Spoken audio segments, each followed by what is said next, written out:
Hello and good morning. If you are watching this and you missed class on Monday, November 9th, this is for World Literature and this is what we did today. Of course, today as always, I passed out grade sheets which can be signed or returned for extra credit. One of the things that I think that are super important about those grade sheets is that many of you who have not completed the series of vignettes assignment, um, it's worth 150 points, which is a pretty significant chunk. It's kind of like a test almost. So it's kind of like you're missing a test, so you're failing. Get it in quickly. By Thursday, I'm no longer going to accept them. So we started off with an assignment called American Born Chinese, Chinese Mythology. And uh, just like with American Born Chinese, I like to go through these and kind of give you some background. The reason why we did this assignment was so that you guys would know some of the stuff that goes on with the awesome Monkey King. So I'm going to go ahead and begin reading. There I am in an alternate universe. I'm going to go ahead and begin reading the assignment. I have a little bit how to pronounce names up here. So Lao Za, Cao Lao, Laoza, Buddha, Kuan Yin, Bodhisattva, Subodhi, Yama, and Siddhartha. Not super important that you know how to pronounce names, so people are often wondering how do you do those things, so I put that there. About the story. So this is a little bit about the Monkey King and different aspects of Chinese mythology. Monkey is the most popular figure in all of Chinese literature, loved for centuries by young people and adults alike. His story is found in a classic 16th century novel, The Journey to the West, as well as in countless later adaptations from Chinese opera to comic books. The novel, written anonymously but often attributed to the humorist Wing Qingyan, is an epic comic fantasy of 100 chapters. This retelling covers only the first 7 chapters, which form a kind of prelude. The bulk of the novel recounts the journey of the Buddhist monk Sangxing to collect sacred scriptures from Buddha in the Western paradise, aided by Monkey and several other magical creatures. Monkey's adventures provide a breathtaking whirlwind tour of Chinese mythology with its rich amalgam, amalgam, amalgam, amalgam, sounds really weird, of Buddhist and Taoist elements. Here are notes on some of these. Jade Emperor, Heaven. Though the Jade Emperor is the ruler of heaven and earth, he is not so much a supreme god as a supreme administrator. In fact, he is outranked by the 3 top divine beings of Chinese pantheon: Buddha, Lao Tzu, and Confucius, who are themselves subject to higher universal forces. The Chinese heaven is modeled closely on the government of the Chinese emperors. In other words, it is a bloated bureaucracy crammed with innumerable officials with pompous titles with a finger in almost every possible earthly activity. Lao Tzu, Immortals Patriarch Subodhi. Centuries before Taoism was established as an organized religion, it existed as a spiritual discipline similar to the yoga systems of India. The followers of this branch of Taoism, represented in the story by the patriarch Subodhi and his disciples, I don't know how to read today, were ascetics living in a mountain hermitage. Oh God, why can't I read this morning? Hermitages. These ascetics aim to become immortals by developing conscious spirit bodies that could transcend death. But for most Chinese, this was simplified into the belief that Taoist masters achieved physical immortality. The founder of Taoism is said to be Lao Tzu, who became known as a divine being. He is thought to have lived around the 5th or 6th century BC, though we cannot be sure he actually lived at all. He is also supposed to have written the Tao Te Ching, Book of the Way, the primary text of Taoism, and the most famous of all Chinese classics. In Taoist language, secrets of spiritual discipline were often coded in the metaphorical language of alchemy. Most Chinese, though, took this language literally, and so Lao Tzu and other Taoist figures were thought of as master alchemists, producing elixir of life and pills of immortality, cinnabar or mercuric sulfide, which I've used for the name of Lao Tzu's palace, was a prime ingredient in such alchemy. Buddha. Buddha, or the Buddha, is the title given to Siddhartha Gautama, founder of Buddhism, now revered as a divine being. He lived in India from around 563 to around 483 BC. This title means enlightened one or awakened one. As such, it's often applied by Buddhists not only to Siddhartha, but also to those who have attained his state of mind, a state that says to bring perception of the true nature of reality and a release from the need for additional lives. Bodhisattva Sattva is a related title for one who has become enlightened that remains on earth to help towards that goal. The Western Paradise is where good Buddhists are taken after death, a conjugal place where they can progress more rapidly towards becoming Buddhas themselves. This is the teaching of the Pure Land school of Buddhism, which predominates in East Asia. In the journey to the West, the Western Paradise is also the present home of Buddha and seems to be somewhere in India. Kuan Yin. The Bahis I gotta look that back up. The Bodhisattva.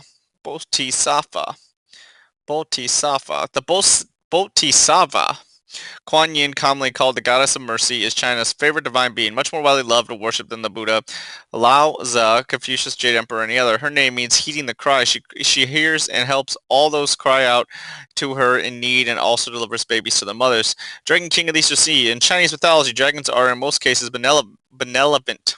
They live underwater and are found in every good-sized lake and river. They can also fly as they do while performing their main job, which is to bring rain. There are four Dragon Kings, headed by the one of the Eastern Sea. Their magnificent palaces and treasure hoards are legendary. Yama, Judges of the Dead, Land of Darkness. The Land of Darkness is the Chinese hell. It is not underground, but in kind of parallel dimension. When people reach their fixed times of death, demon officials arrest their spirits and bring them before Lord Yama, the first judge of the dead. As their good deeds balance or outweigh their evil ones, they are sent directly to the 10th judge for rebirth. Otherwise, they must first pass before the other judgments for punishment of various kinds of wrongdoing. Especially good spirits might be brought to the land of darkness only briefly or not at all. They might be sent to heaven to receive official posts, or to the Buddhist Western Paradise, or to Mount King Kunlun, home of the Taoist immortals. Lady Queen Mother. The journey to the west, Lady Queen Mother is the wife of the Jade Emperor and lives in heaven. Elsewhere, she's often known as the Queen Mother of the West, ruler of Mount Kunlun, home of the Taoist immortals. In either case, she tends to the orchard where the immortal peaches grow. So, directions. Choose two of the above red bolded words and do some research on them. Below, write down 5 things about the bold term and its connection to Chinese culture. List the internet website you use. There should be no copying and pasting. You'll receive no credit. So, I want you to find some additional information on this stuff. And, just Google, you know, Dragon King of the Eastern Sea and see exactly what you come up with and write down some of those informations and facts. Below that is the Monkey King, the actual Journey to the West story. It's long, not really, but you may read it if you want. That is entirely optional. We're not going to read it in class. I just thought that would be something that maybe I'll offer some extra credit on later on. The second thing that we did was we read the second part of American Born Chinese. So I'm going to keep on forgetting. I should have this up here for this. So I want to go ahead and read that to you guys.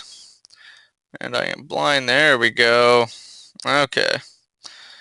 Alright, so the second part begins to follow one of the main characters, Jin, as I have so nicely written up there by myself, and some of his early childhood. So there's 3 stories. We have Danny, we have Jin, and we have Monkey King.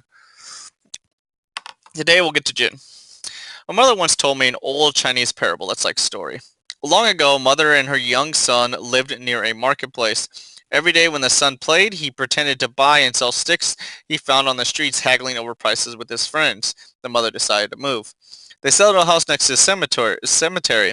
Now when the son played, he burned incense stones and sang songs to dead ancestors. The mother decided to move again. She found a home across the road from university. The son had spent all his free time reading books about mathematics and science and history. The mother and her son stayed there for a long, long time. So this kind of states that it's important that where you live at, what you're surrounded by is what you're going to do. She finished the story as we pulled up to our new house. My parents arrived in America at the same airport within a week of each other.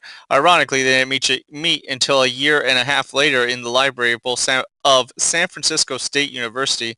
They were both graduate students. For tuition money, my mother worked at a cannery. My father sold wigs door to door. Swab!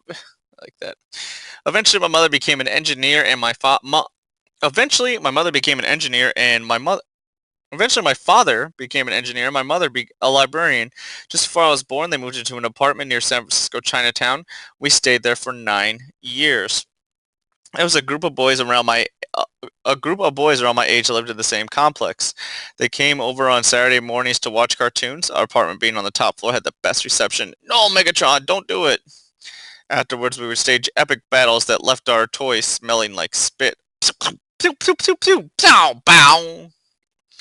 Every Sunday morning used to Every Sunday, Mother used to visit the Chinese herbalist just around the corner for her allergies. She would always take me along. Sometimes the appointment lasted for what seemed like hours. I would sit in the front room listening to the herbalist's wife calculate bills in her abacus. Clack, clack, clack. One Sunday when business was especially slow and I was especially bored, the herbalist's wife asked, "So, little friend, what do you plan to become when you grow up?" "Well, I want to be a transformer." Transformer? Yeah, a robot in disguise like this one. He changes in a truck, see? More than meets the eye. In the cartoon, he's also got a trailer that magically appears whenever he transforms, but on the toy, it's a separate piece. So you want to be a transformer, huh? Yeah, but Mama says that's silly. Little boys don't grow up to be transformers. Oh, I wouldn't be so sure about that. I'm gonna let you in on a secret, little friend. It's easy to become anything you wish, so long you're willing to forfeit your soul. Click, clack, click, clack. On the morning after we arrived with the scent of our old home still lingering in our clothes, I was sent off to Mrs. Greeter's third grade at Mayflower Elementary School.